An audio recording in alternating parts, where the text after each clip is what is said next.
Il y avait une jeune dame qui m'avait raconté quelque chose. Elle m'avait fait un témoignage de sa propre vie. Elle me dit, tu sais, j'ai l'impression moi-même qu'il y a quelque chose qui ne va pas avec moi. J'ai l'impression qu'il y a quelque chose qui est collé en moi, que je ne dois pas rester stable avec les hommes. Elle voulait aller laver le corps. En fait, il y a des gens qui souffrent dans ce qu'ils font, dans ce qu'ils vivent. La personne fait ce qui est mal. La personne est consciente que c'est mal, mais la personne ne sait pas comment arrêter ce mal. Combien de gens sont esclaves de la masturbation? Masturbation, quelqu'un a commencé cela à 14 ans. La personne a 50 ans dans la masturbation.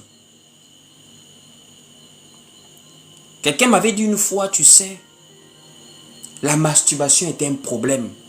Je suis tellement poussé à le faire, mais quand je sors de là, ça veut dire, moi-même je suis là, je suis en colère contre moi-même.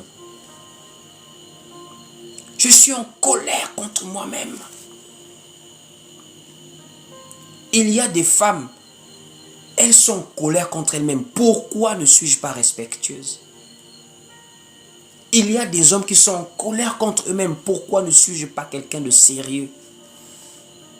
En réalité, le péché est un mal que tout le monde, si on avait le choix, réellement, si vraiment on avait le choix en un claquement de doigts de devenir la personne que l'on voudrait être, je vous assure, même ceux qui critiquent les églises, tout le monde aurait voulu être des gens parfaits.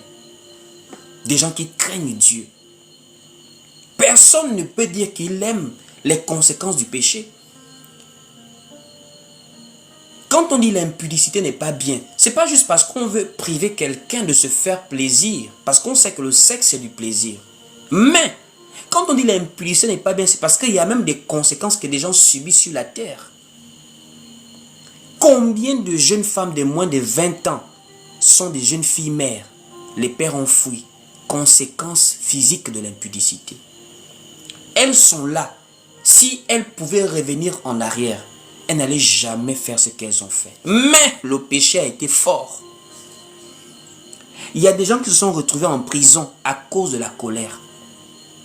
Quelqu'un a provoqué, la colère est montée, il y a eu une bagarre, la personne est morte comme ça, juste pour une bagarre, quelqu'un est mort dans la bagarre. Combien de gens se sont retrouvés avec des maladies, des MST, des maladies chroniques, inguérissables sur la terre, à cause du vagabondage sexuel? Combien de femmes se sont retrouvées à des âges dépassés, toutes seules, à cause du péché? Le péché a des dégâts, non seulement spirituellement, ça nous éloigne de Dieu, mais même sur la terre, ça n'arrange pas nos vies. C'est un peu comme les parents nous conseillaient à la maison quand on était petit, fais l'école. Mais toi, tu as envie tellement de t'amuser. C'est quand demain tu n'as pas réussi que tu te rends compte du bien fondé des conseils des parents. C'est quelqu'un qui devient mature, qui remercie son père et sa mère d'avoir été dur. Quand tu es petit, tu ne comprends pas pourquoi les parents sont durs avec toi.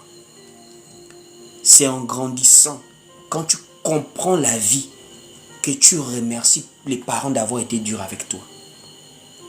Voici pourquoi les plus grands regrets, c'est pour ceux qui ont déjà dépassé un certain âge. Que si on pouvait revenir en arrière. C'est un peu comme avec le péché. Le péché a un goût là, quand tu n'as pas encore pris conscience de ses conséquences. Le péché a le goût, ça veut dire le sexe, l'alcool, les drogues, la vie du monde. Il y a des moments où je passe souvent devant des bars, etc., des endroits chauds. Vous voyez comment les gens sont lancés, la vie est tellement belle, c'est tellement excitant, c'est tellement attractif. Cette fille de 18 ans qui est tellement dans la volupté de la jeunesse, elle est en train de se lâcher, elle montre à quel point elle est belle, elle a des formes, les hommes la regardent. La même fille, 20 ans plus tard, elle va se regarder face à un miroir. Quand elle va voir son corps, quand elle va voir sa situation, elle va se rappeler de tous ces hommes, mais il sera trop tard. Vous pensez que les gens aiment ça? Il y a des hommes qui ont passé leur vie dans les ambiances, dans les femmes, dans la boisson. Quand ils se retrouvent à 50 ans, la vieillesse s'approche, ils voient pas de terrain, pas de maison, pas d'investissement. Vous pensez qu'il y a des gens qui sont fiers de ça?